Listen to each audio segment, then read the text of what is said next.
کہ اگر کوئی غریب دیکھ لے میرے بھائیوں اس کی دل کی کرسیاں ہو جائیں. کیا میں کہتا ہوں تم اس ایام محمد کی محبت کے عالم میں کر رہے ہو؟ تم نے چار مینار سے کود کر خودکشی کرنے والی بہنوں کا درد نہیں سمجھا؟ سابرمتی دریا کے اندر چھلانگ لگانے والی بہن کا درد تم نے نہیں سمجھا؟ اگر اسی محبت کے دعوے دار ہو اور نبی کے ہاتھ سے حوض کوثر پینے کی امید رکھتے ہو، خدائے آپ کی قسم بھول جاؤ. ارے حوض کوثر کا نام تو کیا ایک قطرہ بھی تمہیں نہیں مل سکتا. اور آج تم اپنی لڑکیوں کے جہیز کی نمائش کر کے، اپنے بیٹوں کے ولیموں میں بیٹا اسلام کر کے اپنی ناموسی کر رہے ہو. کل تمام کائنات کی بہنوں کی ایک ایک سسکیوں کا آپ کو جواب دینا پڑے گا. محمد کی محبت کو دل میں بساؤ، ڈرامہ بازی نہ کرو، تاکہ کل قیامت کے لیے کہو اے جنت تجھ میں حور و قصور رہتے ہیں، میں نے مانا ضرور رہتے ہیں، میرے دل کا گواہ کر جنت میرے دل میں حضور رہتے ہیں. والصلاة والسلام على سيد الأنبياء والمرسلين وعلى آله وصحبه أجمعين. أما بعد، قال تعالى: وما كان لمؤمن ولا مؤمنة إذا قضى الله ورسوله أمرا أن يكون لهم الخيرة من أمرهم ومن يعص الله ورسوله فقد ضل ضلالا مبينا. وقال النبي صلى الله عليه وسلم: كل أمتي يدخلون الجنة إلا من أبى. قيل يا رسول الله من يأبى؟ قال: من أطاعني دخل الجنة ومن عصاني فقد أبى، أو كما قال صلی اللہ تعالی علیہ وسلم. بلندیوں کا مقیم جب زمین پر آیا، بلندیوں کا مقیم جب زمین پر آیا، ہماری فکر کو پرواز کا ہنر آیا. جلا ملی تیرے آنے سے امن عالم کو، رخ حیات کا رنگ اور بھی نکھر آیا. جو تیرے شہر میں پہنچا وہ معتبر ٹھہرا، جو تیرے شہر سے لوٹا وہ خوب کر آیا. مزاج عقل تو زیادہ سفر کی دھن میں رہا، جنون شوق مدینے کی سیر کر آیا. درود پاک پڑھ لے. اللہم صلی علی محمد النبی الأمی وعلی آلہ وسلم تسلیما کثیرا کثیرا. بڑی خوبصورت محفل ہے. اللہ آپ کو جزائے خیر عطا فرمائے کہ آپ نے حضور صلی اللہ علیہ وسلم کی نسبت پر یہاں زحمت فرمائی. نبی کی نسبت کا احترام دخول جنت کا سبب ہے. دعا فرمائیں کہ اللہ پاک کچھ حق کہنے کی اور سننے کی اور اسے قبول کرنے کی توفیق عطا فرمائے. ہمارے نبی حضرت محمد مصطفیٰ صلی اللہ علیہ وسلم جب پیدا ہوئے، آپ کے والد محترم تو تھے نہیں، دادا نے جب گود میں لیا تو اپنی جو بہو تھی یعنی اپنے بیٹے کی بیوی حضرت آمینہ سے پوچھا کہ بچہ تو پیدا ہو گیا، تم نے کوئی نام بھی اس کا سوچا ہے؟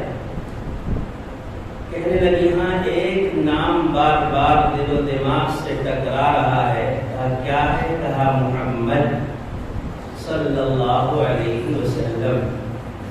کہنے لگے حضرت عبد المطلب کہ بیٹا ایسا نام تو پورے مکے میں کسی کا نہیں ہے. کہنے لگے ایسا بچہ بھی تو مکے میں نہیں ہے. تاریخی حقیقت ہے کہ محمد نام اس سے پہلے اگر کسی کا رکھا گیا تو اللہ پاک نے اسے زندگی نہیں چھوڑا، اس کا انتقال ہو گیا.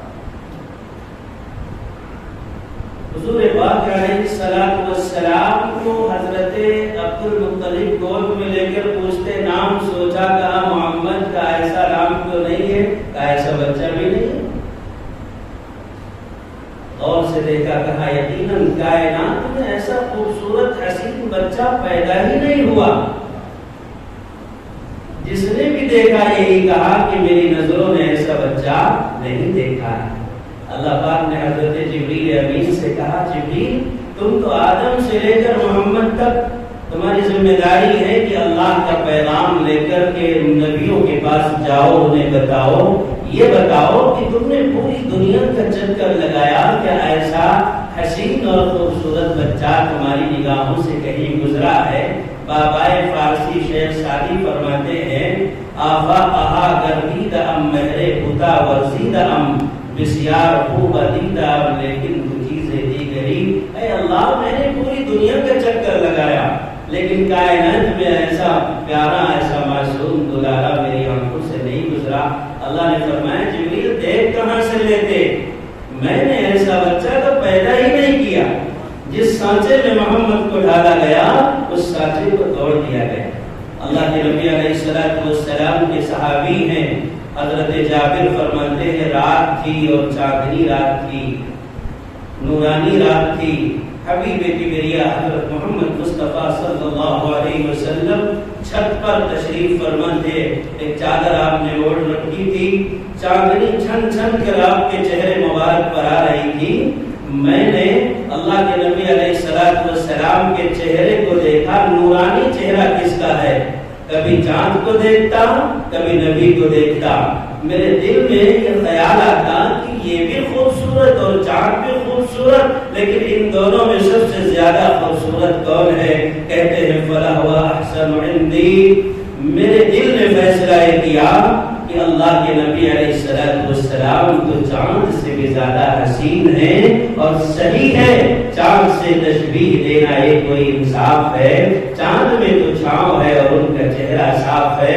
مسند احمد کی روایت ہے، حضرت عائشہ فرماتی ہیں کہ اگر کبھی چراغ کی روشنی میں کوئی چیز میں سلتی اور چراغ ہوا کے جھونکوں سے گل ہو جاتا، سوئی گر جاتی، اب سوئی ٹٹولنے میں پریشانی ہو رہی ہے، اچانک آقا کمرے میں گھسے، آپ کے رخ روشن کی چمک کی وجہ سے سوئی مل جاتی۔ اسی لیے کہا ہے لواحی سلیخا لو رأینا حبیبنا لأثرنا بالقطع القلوب على اليد، کہ مصر کی عورتوں نے دیکھا یوسف کو تو اپنی انگلیاں کاٹی، اگر میرے حبیب کو دیکھ لیتی تو اپنا کلیجہ کاٹ لیتی۔ جمالے حسن یوسف پر فدا بس زلیخا تھی، مگر روح محمد پر فدا سارا زمانہ ہے۔ ایسا ہے، یہ حقیقت ہے۔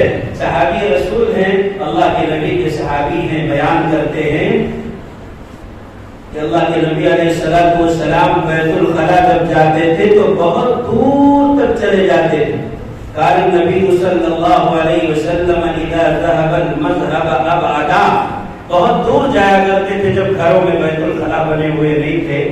تو روایت یہ ہے کہ صحابہ شام کو نبی جس وقت جانے کی تیاری کرتے اپنے ہاتھوں سے راستوں کو صاف کیا کرتے تھے کہ کہیں ایسا نہ ہو میرے محبوب آئے اور آپ کے پیروں میں کوئی کانٹا چھپ جائے۔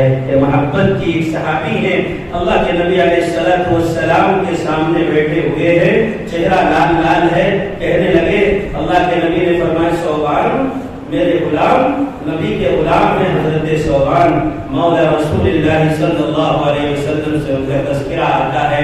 کہنے لگے صوبان یہ بتاؤ کہ تمہاری آنکھ کیوں لال ہے، تمہارا چہرہ کیوں سرخ ہے؟ اللہ کے نبی سے کہنے لگے یا رسول اللہ بات یہ ہے نا کہ شام کو مدینے کے پاس کسی جگہ گیا ہوا تھا، شام ہو گئی، سورج غروب ہو گیا، خطرہ یہ تھا کہ کہیں ایسا نہ ہو کہ کوئی تکلیف مجھے دے، اگر میں جاؤں گا اس وقت مدینے میں تو میزبان کے اصرار پر میں یوں ہی سو گیا۔ یا رسول اللہ سونے کو تو سو گیا لیکن جیسے بستر میں لیٹا ہونا تو پوری رات اس خیال سے کروٹ بدلتا رہا کہ صبح فجر کی نماز آقا مدنی کے پیچھے نہ پڑھ سکوں گا، زیارت آقا کی نہ کر سکوں گا۔ اے اللہ کے نبی پوری رات میں اٹھتا خیزاں گرتے پڑتے اپنے بستر سے اٹھ کر کے آپ کے پاس آیا ہوں، اب آپ کو دیکھ لیا میرے دل بے قرار کو قرار آ گیا۔ یہ اللہ کے نبی علیہ السلام سے محبت تھی۔ صحابہ کرام رضوان اللہ علیہ مجمعین کو میرے بھائیوں، اللہ کے نبی علیہ السلام سے محبت کرنا عین ایمان ہے۔ کون ہے وہ ظالم جو کہتا ہے کہ اللہ کے نبی سے محبت کے بغیر جنت مل جائے گی؟ اور جنت تو دور کی بات ہے ایک انسان کو اچھا انسان ہم کہہ ہی نہیں سکتے اگر حبیب کبریا حضرت محمد مصطفیٰ صلی اللہ علیہ وسلم کی محبت اس کے دل میں نہ ہو۔ بھلا اللہ نے جس نام میں اتنی چاشنی رکھ دی کہ اگر وہ ہونٹوں سے لے تو ایسا لگے کہ اس کے اندر مٹھاس سما رہا ہے، اگر خواب میں زیارت ہو جائے تو بیداری میں برسوں آنکھیں بند کر کے مزہ لیتا ہے۔ پہلی تو عطردان سے خوشبو نہیں گئی، آقا کی اس جہان سے خوشبو نہیں گئی۔ ایک روز آپ خواب میں تشریف لائے تھے، اب تک مگر مکان سے خوشبو نہیں گئی۔ معراج کے سفر کو زمانے گزر گئے، اب تک بھی آسمان سے خوشبو نہیں گئی۔ اللہ کے نبی حضرت محمد مصطفیٰ صلی اللہ علیہ وسلم سے محبت عین ایمان ہے، اور صحابہ کرام نے اللہ کے نبی علیہ السلام سے محبت کی ہے، اتنی محبت کی ہے، اتنی محبت کی ہے کہ ہم تصور نہیں کر سکتے۔ بھلا بتاؤ تو صحیح، اللہ کے نبی علیہ السلام نے مکہ فتح کیا، سارے لوگ مسلمان ہو رہے ہیں، آ کر کے فتح مکہ کے وقت حضرت ابوبکر صدیق آ رہے ہیں نبی کی مجلس میں، ہاتھ میں لاٹھی ہے اور باپ ساتھ میں ہے، چہرہ بالوں میں سفیدی ہے بالکل، اور پورا سر سفید، بالکل سفید پورا۔ حضرت ابوبکر صدیق کے والد ابو قحافہ ساتھ میں ہے۔ اللہ کے نبی علیہ السلام کے پاس لاٹھی کے سہارے ابوبکر صدیق لا رہے مجلس میں، لے آئے۔ نبی نے دیکھا ابوبکر یہ کیا غضب کیا، ایک بوڑھے آدمی جس کا احترام کرنا چاہیے تھا، آپ میری مجلس میں اسے گھسیٹ کر لے آئے۔ اگر یہ ایمان لانے پر آمادہ ہو گئے تھے نا، مجھے کہہ دیتے، میں آتا اور آ کر کے کلمہ پڑھا لیتا، آپ کے باپ ہیں، میں احترام کرنا جانتا ہوں۔ کہنے لگے یا رسول اللہ، بات یہ ہے کہ بوڑھے ہیں، آئے ہیں، ان کو تکلیف ہوئی، یہ آئے چل کر آئے، تکلیف ہوئی ہوگی یقیناً، میرا باپ آیا، اس سے میرے باپ کو تکلیف ہوئی، اور اگر آپ چل کر جاتے تو یا رسول اللہ آپ کو تکلیف ہوتی۔ میں نہیں چاہتا کہ آپ کو تکلیف ہو، مجھے اپنے باپ کی تکلیف گوارا ہے۔ مسلمانوں، بہت وقت مختصر ایک بات کہتا ہوں، اللہ کے نبی کے صحابہ کہہ رہے ہیں کہ میں کیسا امتی اگر میری ذات سے نبی کو تکلیف ہو جائے، میں کیسا امتی اگر میری ذات سے اللہ کے نبی کو دکھ پہنچے، جو تڑپتا رہا ہمارے لیے، جس نے داڑھی بھگوئی ہمارے لیے، مصلوں کو ترک کیا ہمارے لیے، تڑپ تڑپ کر روتا رہا ہمارے لیے، ایک دن نہیں، 2 دن نہیں، زندگی کے جتنے لمحات تھے گزارے نبی نے، لیکن امت کے درد اور بڑھن درد اور درد و کسب کے ساتھ آج اس صحابہ کا مزاج یہ ہے کہ اس نبی کو تکلیف نہ پہنچائیں، آج ہم اسی نبی کو تکلیف پہنچائیں۔ نبی نے نہیں فرمایا جو قرۃ عینی فی الصلاۃ، میری آنکھوں کی ٹھنڈک نماز میں ہے، میری آنکھوں کی ٹھنڈک نماز میں ہے۔ کبھی غور کیا اس جملے پر، اگر نمازی آدمی نماز پڑھتا ہے تو ٹھنڈک پہنچتی ہے آقا کے آنکھوں کو قبر اطہار میں، نبی کا کلیجہ ٹھنڈا ہوتا ہے۔ تو مطلب یہ ہے کہ جو لوگ نماز ترک کر دیتے ہیں، بہانے بنا لیتے ہیں اور خیال نہیں رکھتے، وہ اللہ کے نبی کے دل کو تکلیف پہنچاتے ہیں۔ خدا پاک کی قسم، اس امتی کا زمین کے اندر سم جانا زیادہ بہتر ہے زمین پر رہنے کے مقابلے میں، جس کی کسی حرکت سے میرے آقا حبیب کبریا حضرت محمد مصطفیٰ صلی اللہ علیہ وسلم کو تکلیف پہنچتی ہو۔ ذرا غور کرنا، ہم اور آپ صحابہ قدم قدم پر خیال کر رہے، حضرت معاویہ رضی اللہ تعالی عنہ ہیں، اللہ کے نبی علیہ السلام کی مجلس ہے، ایک شہزادہ کہیں سے آ کر کہتا ہے، حضرت معاویہ رضی اللہ تعالی عنہ موجود ہیں نبی کے پاس، شہزادہ آ کر یہ کہتا ہے، اے اللہ کے نبی، میں نے، میرے باپ نے آپ کو کچھ ہدیہ بھیجا، کچھ گفٹ بھیجا ہے، کچھ تحفے اور تحائف دیے ہیں، آپ کسی خادم اور غلام کو بھیج کر کے نا وہ تحفے منگوا لیجیے۔ اللہ کے نبی علیہ السلام نے کہا ٹھیک ہے، کافر تھا لیکن نبی کبھی مصلحتاً کافر کا ہدیہ بھی قبول کر لیتے تھے، دل جڑ جائے، اس لیے اللہ کے نبی نے اس مصلحت کا لحاظ فرما کر حضرت معاویہ سے کہا، معاویہ چلے جاؤ اور جا کر کے وہ ہدیہ لے کر آ جاؤ۔ بات بظاہر اتنی سیدھی، چلے جاؤ اور جا کر کے ہدیہ لے کر میرے پاس لا کر کے حاضر کرو۔ چلے، لیکن اشارہ نبی نے جس دروازے کی طرف کیا تھا، حضرت معاویہ نے جوتے دوسرے دروازے کی طرف اتارے تھے۔ اللہ اکبر، کہنے لگے میرے آقا نے اس دروازے کی طرف اشارہ کیا اور میرے جوتے تو ادھر ہیں، اگر جوتا لینے جاتا ہوں تو نبی کے اشاروں کی توہین ہو جائے گی، اور اگر جوتا لیے بغیر جاتا ہوں، عرب کی چلچلاتی ہوئی دھوپ ہے، کہیں ایسا نہ ہو ظالم صحرا میرے پیروں کو جھلسا دے، پیروں میں چھالے پڑ جائیں، میں بھی شہزادہ ہوں، ابو سفیان کا بیٹا ہوں، نبی کا برادر نسبتی ہوں، ام حبیبہ کا بھائی ہوں، مکے کے سردار کا بیٹا حضرت معاویہ رضی اللہ تعالیٰ عنہ کوئی معمولی خادم اور نوکر نہیں ہے، لیکن نبی نے کہا ہے، اشارہ کیا ہے، پیر دھل سے جان جائے، جو جان مانگو تو جان دیں گے، جو مال مانگو تو مال دیں گے، مگر ہم سے نہ ہو سکے گا کہ نبی کا جاہ و جلال دیں گے۔ حضرت معاویہ نے کہا، میں اس دروازے کی طرف نہیں جاتا جدھر جوتے ہیں، چلے گئے اس دروازے کی طرف۔ عرب کے تپتے ہوئے ظالم صحرا نے ستایا، فریاد کی شہزادے سے، میاں تم تو گھوڑے پر بیٹھے ہو، مجھے بھی بٹھا لو۔ کہنے لگے، نانا تم محمد کے غلام ہو، میں تمہیں اپنے گھوڑے پر نہیں بٹھا سکتا، کوئی بات نہیں، اپنے جوتے تم دے دو، تم گھوڑے پر بیٹھے ہوئے ہو۔ کہنے لگے، نانا میں ایک شہزادہ ہوں، ایک بادشاہ کا بیٹا، اگر ایک غلام کو جوتے دوں گا تو میرے باپ کے بادشاہت کی توہین ہو جائے گی، نہیں ہو سکتا، میں جوتے نہیں دے سکتا۔ کوئی بات نہیں، گئے سامان لے کر آئے، نبی کے پاس لا کے حاضر کیا، لیکن چہرہ سرخ ہو گیا، پریشان ہیں، آنکھیں شعلے جوالہ بنی ہوئی ہیں۔ اللہ کے نبی نے سینے سے لگا کر کہا، میری امت کا سب سے زیادہ باحوصلہ آدمی معاویہ بن ابو سفیان ہے۔ اللہ کے نبی نے دعا دی، اللہم علمہ الکتاب وعلمہ الحساب واجعلہ ہادیا مہدیا، اے اللہ انہیں حساب و کتاب کا علم سکھا دے، انہیں راہبر بنا اور خود راہ پر چلنے والا بھی بنا۔ ایک زمانہ آیا، حضرت معاویہ نے اس شہزادہ جس نے کبھی جوتے نہیں دیے تھے اس کے ملک پر اٹیک کیا۔ حضرت معاویہ رضی اللہ تعالیٰ عنہ نے حضرت عثمان غنی کا زمانہ ہے، اٹیک کیا۔ وہ شہزادہ بادشاہ بن گیا تھا، ولی عہد تھا، سامنے لایا گیا، بجونا زنجیروں میں جھگڑا ہوا۔ حضرت معاویہ نے دیکھا تو پہچان لیا اور کہنے لگے کہ تم کو آزاد کرتا ہوں، تم جہاں چاہو ہماری حفاظت میں تمہیں وہاں تک ہم پہنچا دیں گے، ہماری فوج لے کر جائے گی، اور سنو میں اپنا گھوڑا بھی تمہیں دیتا ہوں اور تمہیں درہم و دینار کی بھی ضرورت ہوگی وہ دیتا ہوں۔ کہنے لگے، وہ شہزادہ جو تھا کہنے لگا کہ آپ کیسے فاتح ہیں؟ کوئی اور اگر اٹیک کر کے قبضہ کرتا ہے نا تو تہس نہس کر دیتا، زیر و زبر کر دیتا ہے، عورتوں کو باغیاں اور مردوں کو غلام بنا دیتا ہے۔ تم کس درسگاہ کے طالب علم ہو؟ تم نے کہاں سے سبق حاصل کیا ہے؟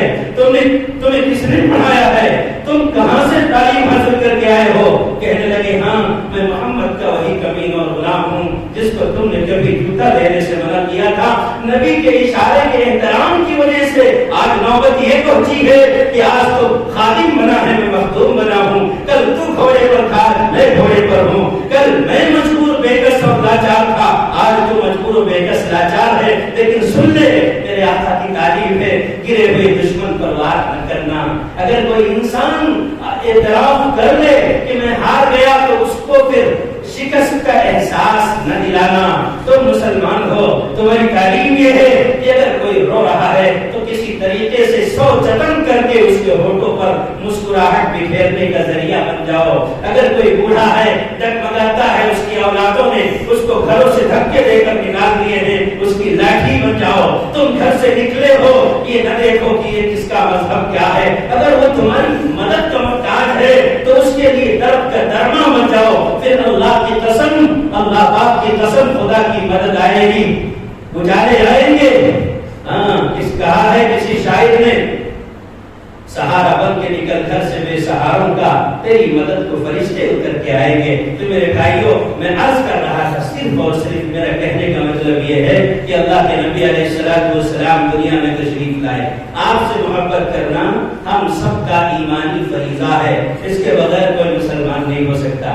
ہم مولانا محمد قاسم نانوتوی رحمۃ اللہ علیہ، بانی دارالعلوم دیوبند، اللہ رب العزت ان کی قبر کو نور سے بھر دے۔ انگریزوں کا زمانہ ہے، وارنٹ جاری ہو چکا ہے، گرفتار کر دو، سولی دے دو، پھانسی پر لٹکا دو حضرت مولانا محمد قاسم نانوتوی کو۔ لوگوں نے مشورہ دیا، حضرت اپنے بہن کے گھر آپ روپوش ہو جائیں، چھپ جائیے۔ روپوش ہو گئے، چھپ گئے، گھر میں چھپے ہوئے، 3 دن کے بعد نکلنے لگے۔ بہن نے دامن پکڑ لیا، بھائی ابھی تو وارنٹ میں دستور باقی، ابھی کہاں نکلے، ابھی کہاں نکلے آپ، ابھی مت جائیے ورنہ انگریزی پولیس گلیوں میں پھر رہی ہے، گرفتار کرے گی۔ چنانچہ مولانا محمد قاسم رکنے کو ذرا ٹھہرے اور کہنے لگے، میری بہن تو سمجھتی ہے کہ میں نے انگریزی بندروں کے ڈر سے روپوشی اختیار کی، ارے میں محمد قاسم ہوں، میں نے دارالعلوم کی بنیاد رکھی ہے، اس کی بنیادوں میں وہ اخلاص ہے کہ قیامت تک انسانیت اب اس سے رہنمائی حاصل کرے گی۔